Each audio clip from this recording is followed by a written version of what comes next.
할렐루야, 반갑습니다. 기도하고 오후 예배 시작하겠습니다. 사랑과 은혜가 충만하신 아버지 하나님 감사드립니다. 오전에 이어 오후에도 하나님 말씀으로 가까이 하게 해주심을 감사드립니다.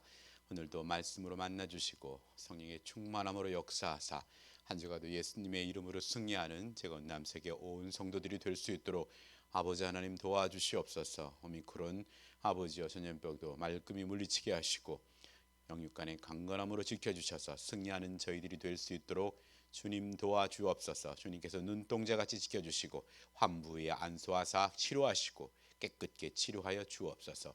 감사드리며 우리 주 예수님의 이름으로 기도드립니다. 아멘. 다 같이 사도신경 하심으로 우리의 신앙을 하나님께 고백합니다. 나는 전능하신 아버지 하나님 천지의 창조주를 믿습니다. 나는 그의 유일하신 아들 우리 주 예수 그리스도를 믿습니다. 그는 성령으로 잉태되어 동정녀 마리아에게서 나시고 본디오 빌라도에게 고난을 받아 십자가에 못 박혀 죽으시고 장사된 지 사흘 만에 죽은 자 가운데서 다시 살아나셨으며 하늘에 오르시어 전능하신 아버지 하나님 우편에 앉아 계시다가 거기로부터 살아있는 자와 죽은 자를 심판하러 오십니다. 나는 성령을 믿으며 거룩한 공교회와 성도의 교제와 죄를 용서받는 것과 몸의 부활과 영생을 믿습니다. 아멘. 찬송가 288장입니다. 288장 찬양하겠습니다. 288장 1절만 하겠습니다. 예수를 나의 구주 삼고 성령과 피로써 거듭나니 이 세상에서 내 영혼이 하늘의 영광 누리도다. 이것이 나의 간증이요 이것이 나의 찬송일세. 나 사는 동안 끊임없이 구주를 찬송하리로다. 아멘. 아멘. 오늘 우리에게 주실 하나님 말씀은 레위기 14장 33절부터 57절 말씀입니다. 레위기 14장 33절부터 57절까지인데 제가 43절부터 57절까지 봉독해 드리겠습니다. 돌을 빼내며 집을 긁고 고쳐 바른 후에 색점이 집에 재발하면 제사장은 또 가서 살펴볼 것이요 그 색점이 만일 집에 퍼졌으면 악성 나병인즉 이는 부정하니 그는 그 집을 헐고 돌과 그 제목과 그 집의 모든 흙을 성 밖으로 부정한 곳으로 내어 갈 것이며 그 집을 폐쇄할 날 동안에 들어가는 자는 저녁까지 부정할 것이요 그 집에서 자는 자는 그의 옷을 빨 것이요 그 집에서 먹는 자도 그의 옷을 빨 것이니라.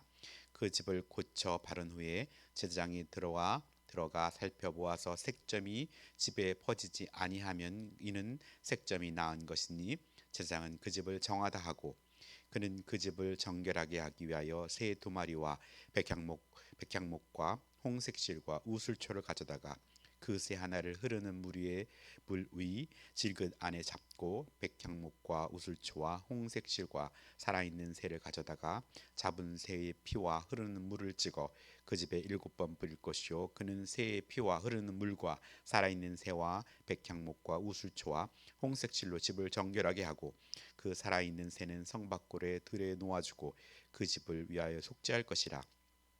그러면 정결하리라.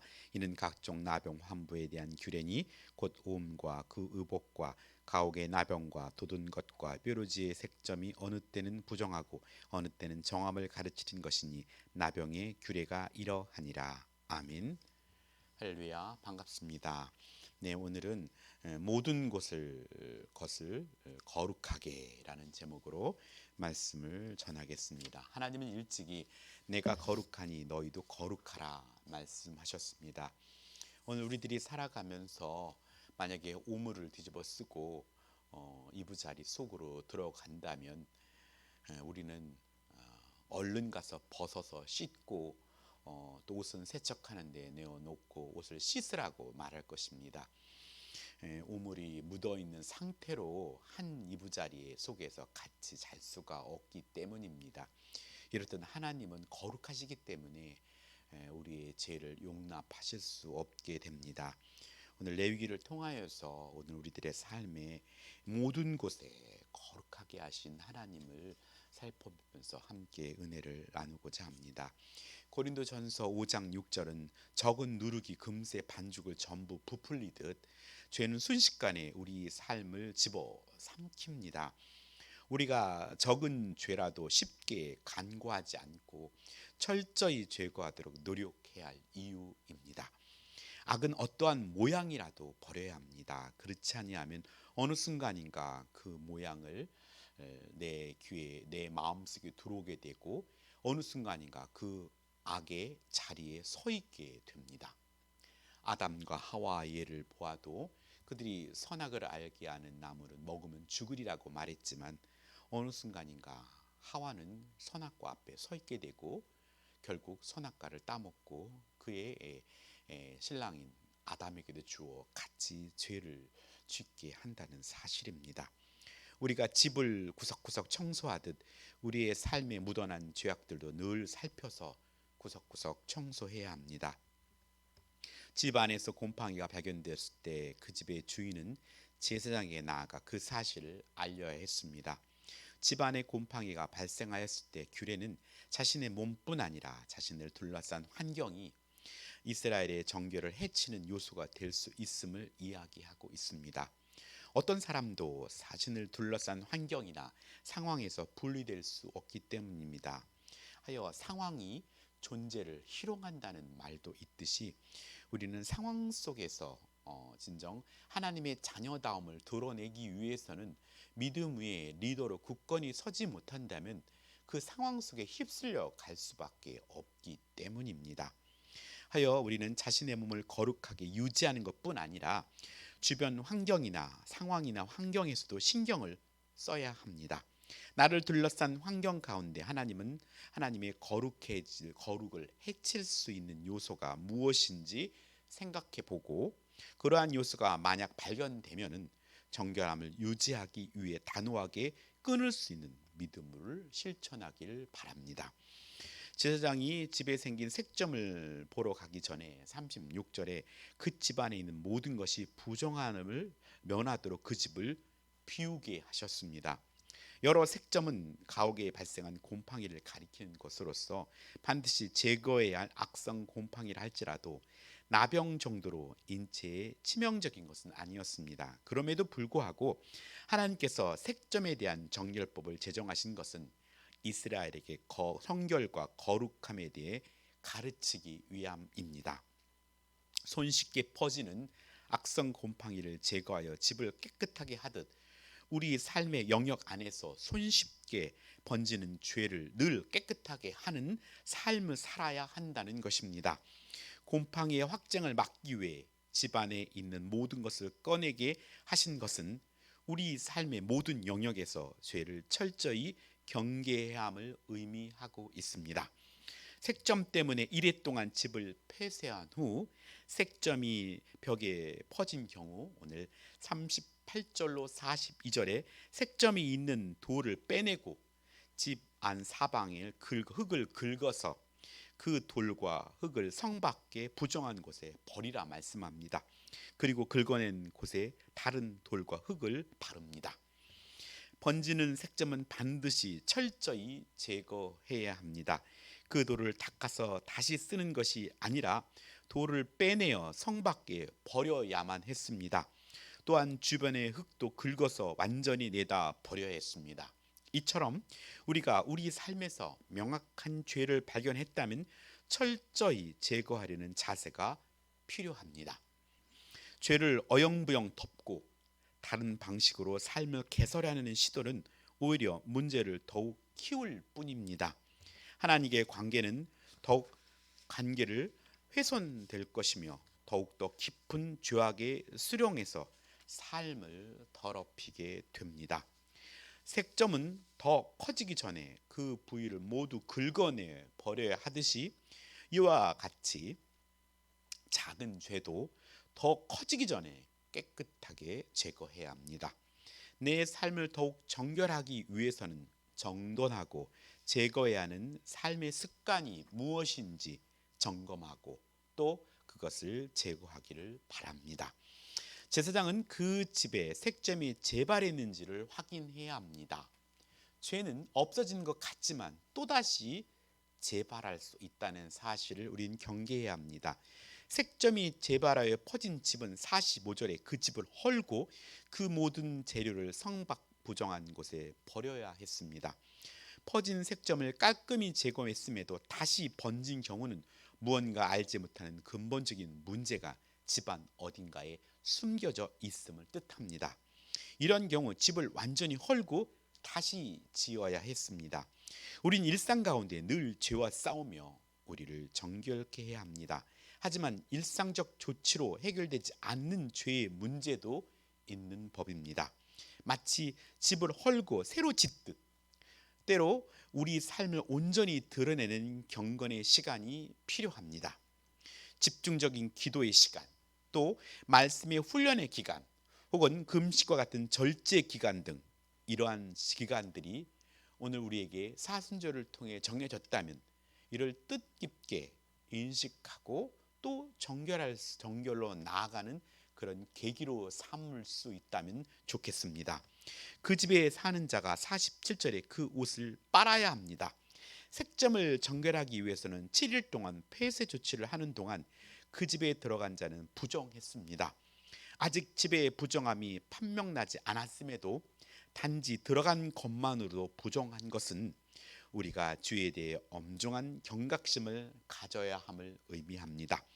또한 그 집에 사는 모든 자가 옷을 빠는 것 역시 같은 의미입니다. 우리는 늘 죄에 대해 철저히 경각심을 가지고 우리 자신을 죄로부터 정결케 하는 일에 힘써야 합니다. 늘 하는 일상적 청소가 있고 때로는 완전히 뒤집는 대청소가 있듯 우리도 우리의 정결함을 위해 하나님께 내 삶을 완전히 드리는 시간이 필요하다는 것입니다. 하여서 집중적인 기도나 말씀의 훈련의 시간이 필요합니다.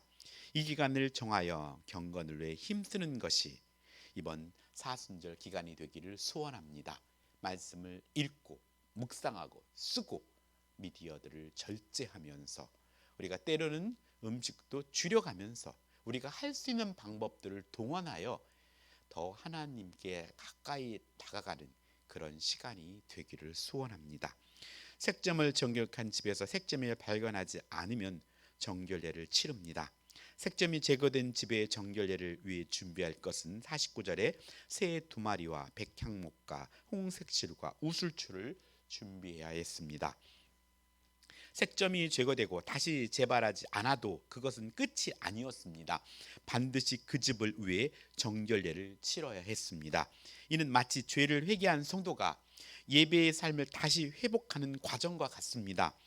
회개한 성도에게 죄에서 벗어나기 위해 구체적인 행동이 뒤따르지 않는다면 그것은 진정한 회개의 의미에서 회개라고 할 수 없기 때문입니다.